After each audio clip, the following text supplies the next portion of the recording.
નમસ્કાર વિદ્યાર્થી મિત્રો, આપણી યુટ્યુબ ચેનલ જાત મહેનત જિંદાબાદમાં ફરી એકવાર આપનું હાર્દિક સ્વાગત છે.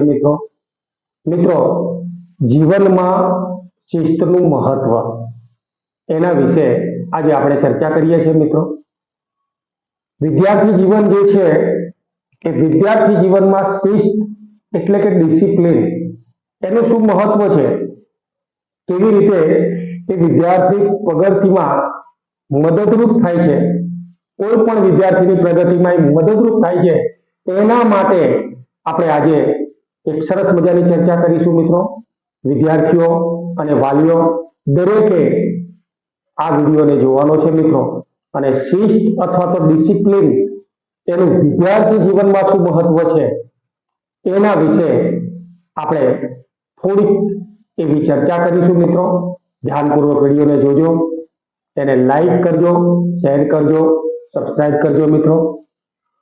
મિત્રો શિસ્ત શબ્દ એ વિદ્યાર્થી કાળથી વ્યક્તિ સાથે સંકળાયેલો છે.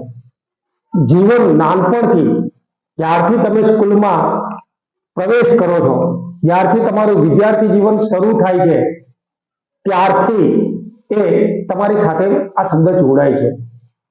મિત્રો વિદ્યાર્થી જીવનથી જ જોડાતું નથી, પણ બાળપણથી પણ શિસ્ત જોડવાય છે આપણી સાથે, અને આપણે એ શિસ્ત પ્રમાણે અનુસરવાનું હોય છે. શિસ્ત શબ્દનો અર્થ જો આપણે જોઈએ ને, એની કોઈ વ્યાખ્યા ના કરી શકાય. ડિસિપ્લિન વાળો બાળક છે તો તમે એને જોઈને ના નથી કહી શકતા મિત્રો, પણ એની વર્તણૂકને આધારે એ કેવું વર્તન કરે છે એના આધારે તમે નક્કી કરી શકો છો કે બાળક એ નિયમબદ્ધ રીતે જીવે છે, એની વર્તણૂક સારી છે કે વર્તણૂક સારી નથી. મિત્રો અને જે શિસ્તબદ્ધ વિદ્યાર્થીઓ છે એ દરેક શિક્ષકોને, વાલીઓને, સગા સંબંધીને બધાને મિત્રો પ્રિય હોય છે, બધાને વાલો હોય છે. તો શિસ્ત શબ્દનો અર્થ જો જોઈએ તો નિયમબદ્ધ રીતે વર્તવું એવો થાય છે. આપણે જોઈએ કે પ્રકૃતિ જે છે એ પ્રકૃતિના તત્વો, મિત્રો એ પ્રકૃતિના તત્વો એ પણ શિસ્તબદ્ધ રીતે જીવે છે. તમે પૃથ્વી જુઓ તો એ 24 કલાકમાં એક પરિભ્રમણ કરે છે, જેના કારણે રાત અને દિવસ ઋતુઓ નિયમિત પ્રમાણે થતી જ હોય છે, ચાલતી જ હોય છે. સૂર્યમાંથી આપણે શિસ્ત શીખી શકીએ. સૂર્યને પણ તમે જુઓ તો સૂર્ય પણ સવારે ઉગે છે, સાંજે આથમે છે. એના નિયમમાં ક્યારેય આમ ફેરફાર કરે છે, એક સેકન્ડનો પણ ફેરફાર નથી થતો. મિત્રો આપણે જોઈએ છીએ ચંદ્ર જુઓ, જે પોતાની શીતળતા દ્વારા સમગ્ર પ્રજાઓ જે છે, સમગ્ર જીવસૃષ્ટિ છે એને મોહિત કરી નાખે છે. એની શીતળતા તો જુઓ તમે, એનામાં શિસ્ત છે. નદીઓ, ખળખળ વહેતા ઝરણા, વૃક્ષોની હારમાળા, આ કેટલી શિસ્ત ધરાવે છે, કેટલી ડિસિપ્લિન છે એમનામાં. મિત્રો વૃક્ષના ફળને તમે પથ્થર મારો ને તો વૃક્ષને પથ્થર મારશો ફળ લેવા માટે, છતાં એ તમને સરસ મજાનું મીઠું ફળ આપે છે. એની સહન શક્તિ જુઓ, એની ડિસિપ્લિન જુઓ. છે આપણામાં આવું? આપણને કોઈ અડવિતરું કર્યું હોય તો આપણે આ રીતે કરી શકીએ? નથી કરી શકતા મિત્રો, નથી કરી શકતા. પણ આપણે આ શીખવાનું છે, પ્રકૃતિના તત્વોમાંથી શીખવાનું છે, વાયુ પવનમાંથી શીખવાનું છે, વહેતી હવામાંથી શીખવાનું છે, સૂર્યના પ્રકાશમાંથી શીખવાનું છે. તો આ શિસ્તબદ્ધ, આ નિયમબદ્ધ જીવન જે છે એ આપણા જીવનમાં ખૂબ જ ઉપયોગી છે. મિત્રો નાનપણથી આપણને ઘણી બાબતો શીખવવામાં આવે છે. બોલવા ચાલવાનું શીખવવામાં આવે, જમવાનું કેવી રીતે હોય, ચાવીને કોળિયાને કેટલી વ્યવસ્થિત રીતે ચાવવો એ શીખવવામાં આવે. સવારે ઉઠીને કેવી રીતે આપણે તૈયાર થઈએ છીએ એ બાબતોનું પણ આપણને શીખવવામાં આવે છે. મિત્રો આ આપણા વાલીઓ અથવા તો ખાસ કરીને મમ્મી એ વસ્તુઓનું ઘડતર કરે છે. મિત્રો સમયસર ઉઠવા માટેની ટેવ પાડવાનું, એને સમયસર તૈયાર થવાનું, સમયસર જમવાનું, આ બધી ટેવો જે છે એ ટેવો, એ શિસ્ત એ આપણને કુટુંબમાંથી મળે છે. મિત્રો જેના પરિવારમાં શિસ્તનું વાતાવરણ હશે એના બાળકોમાં પણ ડિસિપ્લિનનું વાતાવરણ તમને જોવા મળશે. ખાસ કરીને આપણે જોઈએ છે કે વિકસિત સમાજો જે છે હું કોઈ એક સમાજની ચોક્કસ સમાજની વાત નથી કરતો, પણ વિકસિત પરિવારો જે છે અને એ વિકસિત પરિવારો આર્થિક અને સામાજિક રીતે સમૃદ્ધ એટલા માટે થાય છે મિત્રો કે એમનામાં શિસ્ત હોય છે. એ નાનપણથી જ બાળકને શિસ્તના પાઠ શીખવે છે મિત્રો. શિક્ષકોને માન આપવું, વડીલોને માન આપવું, વડીલોને જે કામ કહે એ જો આપણાથી શક્ય હોય તો એ કરવું, તો આ બધી બાબતો એ શિસ્તના એક ભાગ રૂપે છે મિત્રો. એક નાની એવી વસ્તુ આપણે લઈએ ને કે આટલ જ વસ્તુ તમે ધ્યાનમાં રાખો તો આખું શિસ્તનું મહત્વ સમજી જશો. એક નાનામાં નાના સજીવને પણ, એટલે કીડી અથવા તો સૂક્ષ્મજીવ, તો નાનામાં નાના સજીવને અથવા કોઈને પણ આપણા દ્વારા નુકસાન ન થાય, આપણા દ્વારા તકલીફ ન થાય, આપણા દ્વારા એને મુશ્કેલી ઊભી ના થાય, તો એને આપણે શિસ્ત તરીકે ઓળખીએ છીએ.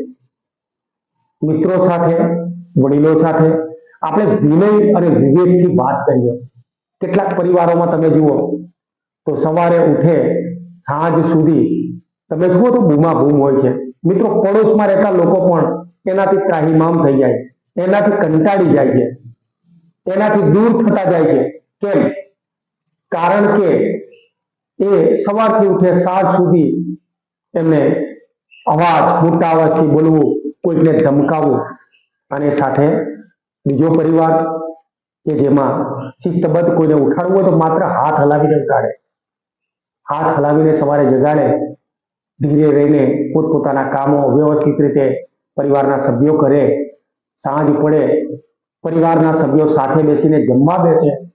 તો મિત્રો આ જે છે એ આપણા માટે એક ડિસિપ્લિન ભર્યું જીવન. આમાંથી કંઈક આપણે શીખવાનું છે, આવા પરિવારોમાંથી કંઈક આપણે મેળવવાનું છે મિત્રો. પહેલાના સમયમાં વિદ્યાર્થીઓનું જીવન એ શિસ્તબદ્ધ હતું. આપણે આરુણી જે છે એ આરુણી વિશે, શિષ્ય વિશે આપણે સાંભળ્યું હશે. કૃષ્ણ ભગવાન અને સાંદીપની ઋષિના સંબંધો વિશે એમાં પણ આપણે સાંભળ્યું હશે. રામકૃષ્ણ પરમહંસનું નામ તો દરેકે સાંભળ્યું છે મિત્રો. અને એમના શિષ્ય સ્વામી વિવેકાનંદ વિશ્વભરમાં જેમનું નામ પ્રખ્યાત છે, તો એ પણ એમની ડિસિપ્લિન અને શિસ્તને કારણે જાણીતા હતા મિત્રો. એમના બોલવાના હાવભાવ, એમનું ચુસ્તપણું જીવન જે છે એ શિસ્તબદ્ધ જીવન, જેને કારણે આ લોકો મહાન થયેલા છે મિત્રો. તો આ પ્રમાણે આપણે શિસ્તનું વિદ્યાર્થીઓ મિત્રો, પહેલાના સમયમાં વિદ્યાર્થીઓને ભણવા માટે ગુરુકુળમાં મોકલવામાં આવતા. એમાં 4 આશ્રમોની વ્યવસ્થિત એક રચના કરવામાં આવેલી છે. એમાં પહેલું જે 25 વર્ષનો સમયગાળો જે છે એને આપણે બ્રહ્મચર્યાશ્રમ કહીએ છીએ, અને ત્યારબાદ ગૃહસ્થાશ્રમમાં આપણે પગ માંડીએ છીએ.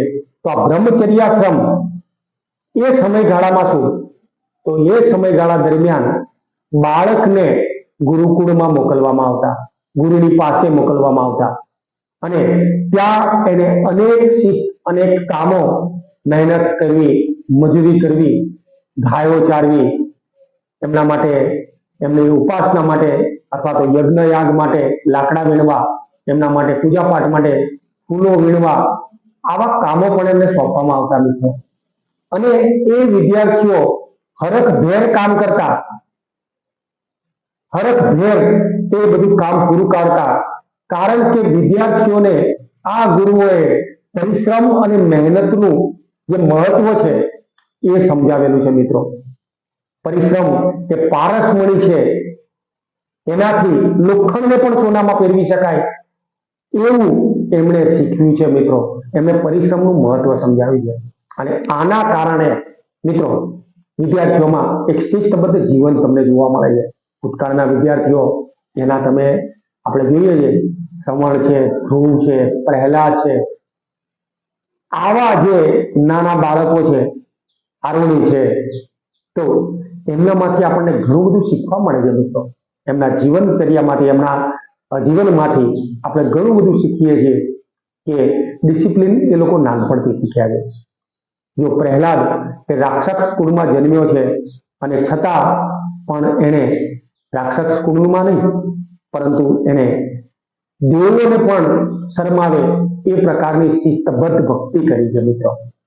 ધ્રુવને તમે જુઓ, ધ્રુવ એની ઓરમાન માતા જે છે એને નાનપણમાં મિત્રો એને ધક્કો મારીને બહાર કાઢે છે અને એ ધ્રુવ તપશ્ચર્યા કરીને શિસ્તથી ફરીથી પોતાના પરિવારને એકત્રિત કરે છે.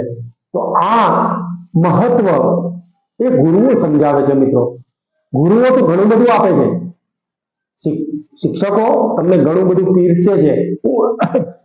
આદર્શ શિક્ષકોની વાત કરું છું મિત્રો, આદર્શ શિક્ષકોની વાત કરું છું કે એવા શિક્ષકો ઘણું બધું પીરસે છે. કેટલું લેવું એ તમારા હાથની વાત છે મિત્રો, કેટલું પચાવવું એ પણ તમારા હાથની વાત છે. બાળકોમાં અત્યારે તમે જુઓ તો દિવસે ને દિવસે ડિસિપ્લિનનું પ્રમાણ ઘટતું જાય છે. ક્યાંક શિક્ષકો જવાબદાર છે, ક્યાંક વાલીઓ જવાબદાર છે, ક્યાંક આજુબાજુનું પર્યાવરણ અથવા તો સમાજ જવાબદાર છે. મિત્રો તમે જુઓ છો કે ઘરેથી જ્યારે સ્કૂલ છૂટવાના ટાઈમ થતા હોય ત્યારે બાળકોના ટોળે ટોળા તમને ક્યાંક ને ક્યાંક ઊભા જોવા મળે છે મિત્રો. અને એને રોકવાનો પ્રયત્ન કરવામાં આવે, વડીલો જ્યારે એને રોકતા હોય ત્યારે મિત્રો એ ઉશ્કેરાઈને કંઈક ના કરવાનું આ વિદ્યાર્થીઓ કરતા હોય છે. ઘરે મમ્મી પપ્પાનું પણ માનતા નથી હોતા. તો અહીંયા ક્યાંક ને ક્યાંક ડિસિપ્લિનનું પ્રમાણ ઘટતું જાય છે. વિદ્યાર્થી મિત્રો, કોઈ શિક્ષક એવો તો ના હોય કે જે પોતાના વિદ્યાર્થીને વ્યસન કરવાનું શીખવે, પોતાના વિદ્યાર્થીને ગુંડાગર્દી કરવાનું શીખવે. કોઈ શિક્ષક આવું શીખવશે? ક્યારેય નહીં શીખવે. અને છતાં પણ વિદ્યાર્થીઓમાં આ જે લક્ષણો પ્રસરે છે એનું મૂળ કારણ છે એની આજુબાજુનું પર્યાવરણ. એ આજુબાજુના પર્યાવરણમાં, કેવા પર્યાવરણમાં એ લિપ્ત થઈ જાય છે, એવા પર્યાવરણની અંદર એ પોતાનો ઉછેર કરે છે એની ઉપર આધાર છે મિત્રો. એટલે સારા પર્યાવરણમાં વાલીઓની પણ એક ફરજ બને છે કે વિદ્યાર્થી માટે સારું પર્યાવરણ પૂરું પાડવું. 1 થી 25 વર્ષનો સમયગાળો જે છે, જન્મથી 25 વર્ષનો, જેને આપણે બ્રહ્મચર્યાશ્રમ કહીએ, ગુરુકુળની અંદર આ બધું શીખવાય છે. તો એ 25 વર્ષના કુમળા છોડને ત્યાં સુધી તમે જે બીબામાં ઢાળશો ને, આજીવન એનો સ્વભાવ, એની વર્તણૂક એ જ પ્રકારે રહેશે. તો મિત્રો, આ જે શીખવવામાં આવે છે એ તમારે લાઈફ ટાઈમ ચાલવાનું છે. તમારા વિકાસમાં પણ તે મદદરૂપ થશે. વિદ્યા જે છે ને એ માણસને વિનય આપે છે. એટલે તો સંસ્કૃતમાં એક શ્લોક છે, વિદ્યા દદાતિ વિનયમ વિનયા દાતિ પાત્રતામ પાત્રતામ ધનમ આપનોતિ ધનાત ધર્મ તતઃ સુખમ. વિદ્યા દ્વારા વિનય આવે છે, વિનય દ્વારા યોગ્યતા આવે છે. યોગ્યતા મળ્યા પછી તમે ધન ઉપાર્જન કરો છો મિત્રો, આર્થિક વસ્તુઓ કેળવો છો. ધન દ્વારા ધર્મ, અને ધર્મ પછી મિત્રો આપણને સુખ મળે છે. મિત્રો આપણા પુરાણોમાં, વેદોમાં આપણને ધર્મ, અર્થ, કામ અને મોક્ષ, આ મોક્ષ જે છે એનું વર્ણન કરેલું છે મિત્રો. સ્વર્ગના વર્ણનો કરેલા છે. આ સ્વર્ગ એટલે શું? તો અત્યારે વિદ્યાર્થી જીવનમાં તમે જેટલું ઉપાર્જિત કર્યું છે, જેટલો સંચય કર્યો છે, અને એ તમે ગૃહસ્થાશ્રમ જીવનમાં તમે એનો સદુપયોગ કરો, તમે પોતાના બાળકોને એ વસ્તુ આપો છો, અને જ્યારે તમે સંન્યાસ્તાશ્રમ ગાળતા હોય છે ત્યારે તમારી હાથ નીચે જે પેઢી તૈયાર થાય છે એને સારા સંસ્કારો આપો. અને વાનપ્રસ્થાશ્રમ એટલે કે જ્યારે પણ તમારી 75 વર્ષ પછીની આયુ જે છે એમાં સમાજના માણસોને તમે કંઈક આપો. આ પ્રકારે જે શિસ્તબદ્ધ જીવન છે એનું પાલન કરતા મિત્રો જે શીખે છે એના પરિવારમાં, એની પેઢીઓમાં આ જ પ્રકારે શિસ્ત જોવા મળે છે મિત્રો. એટલે એનો એક પેઢીમાંથી બીજી પેઢીમાં જેમ ઉત્ક્રાંતિનો નિયમ લાગુ પડે છે ને વિજ્ઞાનમાં, એમ અહીંયા પણ એક નિયમ લાગુ પડે છે કે તમારા મગજને તમે જે રીતે કેળવો છો, જે પર્યાવરણમાં કેળવો છો, એ રીત અને એ પર્યાવરણ એ તમને ઉપયોગી થાય છે મિત્રો. મિત્રો, શિસ્તના બે પ્રકાર છે. શિસ્તના બે પ્રકાર. એક આંતરિક શિસ્ત. આંતરિક શિસ્ત એટલે શું? Internal discipline. અને એક એક્સટર્નલ ડિસિપ્લિન એટલે કે બાહ્ય શિસ્ત. આંતરિક શિસ્ત એટલે તમારા બુદ્ધિ ચાતુર્ય વડે, તમારા જ્ઞાન વડે તમે જે કઈ વર્તણૂક કરો છો, સારી અથવા ખોટી, એ તમારી આંતરિક બાબત છે, આંતરિક શિસ્ત છે. તો કોઈ એક વિદ્યાર્થીને કોઈ સૂચના નથી આપતા અને છતાં પણ એ વાંચવા બેસે છે, સમયસરે તૈયાર થઈ જાય છે, સમયસરે પોતાનું ભોજન ગ્રહણ કરે છે, સમયસરે સૂઈ જાય છે, તો વિદ્યાર્થીને કોઈ બોલતું નથી અને છતાં પણ એ પોતે કરે છે, તો એનામાં એક આંતરિક સૂઝ સમજ છે, એને આપણે આંતરિક શિસ્ત કહીશું. બાહ્ય શિસ્ત કોઈકના દ્વારા લાદવામાં આવેલી, કોઈકના દ્વારા તમને થોપવામાં આવેલી શિસ્ત જે છે એ બાહ્ય શિસ્ત છે. મિત્રો, વાલી તમને એવું કે બેટા આ જ કરવાનું છે, શિક્ષકો એવું કે તમારે આ જ વર્તવાનું છે, તમારે આ પ્રમાણે હોમવર્ક કરવાનું છે, આટલું કાલે તૈયાર કરવાનું છે, તો આવી રીતે બેસવાનું છે, મોઢા પર આંગળી મૂકવાની છે, બાજુના વિદ્યાર્થીને તમારે તોફાન કરીને નડવાનું નથી, એને વાંચનમાં મદદ કરવાની છે. તો આ બધું જે શીખવવામાં આવે છે એનો સમાવેશ બાહ્ય શિસ્તમાં થાય છે. તો આંતરિક શિસ્ત અને બાહ્ય શિસ્ત દ્વારા વ્યક્તિની વર્તણૂકમાં ફેરફાર થાય છે. આંતરિક શિસ્ત જે છે અંદરથી ઉદ્ભવે છે, બાહ્ય શિસ્ત એ કોકના દ્વારા આપણને થોપવામાં આવે છે. મિત્રો, મનુષ્યમાં એક આદત હોય છે. મિત્રો, આપણા જીવનની અંદર એક સરસ મજાની આપણને દરેકને કોઈક ને કોઈક આદત હોય છે. એક આપણને કંઈક આપવું છે, દરેકે કંઈક ને કંઈક આપવું છે, પણ કંઈક લેવું નથી. તો એ શું છે? તો એ શિખામણ છે. મિત્રો, આપણે બધાને આપતા હોઈએ છીએ. હું તમને આપું, મેં અહીંયા ઘણું બધું લાંબુ એવું ભાષણ આપ્યું છે, તમને શિસ્ત આપી છે, પણ કોઈકે લેવું, સ્વીકારવું, આપણે સ્વીકારતા નથી હોતા. આપણે કોઈને આપવા માંગીએ છીએ પણ આપણે એને સ્વીકારતા નથી. અને એવી એક જ વસ્તુ છે, એ છે શિસ્ત ਅਤੇ શિખામણ. આ શિખામણ જો આપણને લેવાની પણ ટેવ પડે તો પણ આપણે ઘણું બધું મેળવી શકીએ. મિત્રો, એટલે વિદ્યાર્થી જે છે ને એને ગ્રહણ પણ કરવાનું છે. કોઈકે આપેલી શીખ શેઠની શિખામણ જાપા સુધી એવું નથી કરવાનું. મિત્રો, એને આપણે ગ્રહણ કરવાની છે અને એને જીવનમાં ઉતારવાની છે. તો મિત્રો, આપણું શિસ્તબદ્ધ જીવન આપણી પ્રગતિમાં ઉત્તરોત્તર વધારો કરે અને આપણને જીવતે જીવ આ જીવનમાં જ આપણને સ્વર્ગની પ્રાપ્તિ કરાવે. આપણા પરિવારને, આપણી આજુબાજુનો જે માહોલ છે, પર્યાવરણ છે, એને સુસમૃદ્ધ બનાવે. આપણી પેઢી, ભાવિ પેઢીને પણ સુસંસ્કૃત બનાવે. તો એ માટે આજે એક નાનકડો એવો શિસ્ત માટેનો નમ્ર પ્રયાસ કરેલો છે. મિત્રો, તો જેટલી પણ શક્ય બને એટલી વાર આ વિડીયોને જોશો, તમે એને જીવનમાં ઉતારવાની કોશિશ કરશો, ચોક્કસપણે તમારામાં શિસ્તનો સંચાર થશે. મિત્રો, અને એ શિસ્ત તમારી પ્રગતિમાં હંમેશા તમને આગળ વધારતા રહેશે. અસ્તુ, આપણે અટકીશું. મિત્રો, અને આ અને આવા અનેક વિડીયો સાથે આપણે મળતા રહીશું. ત્યાં સુધી સર્વેને જય હિન્દ.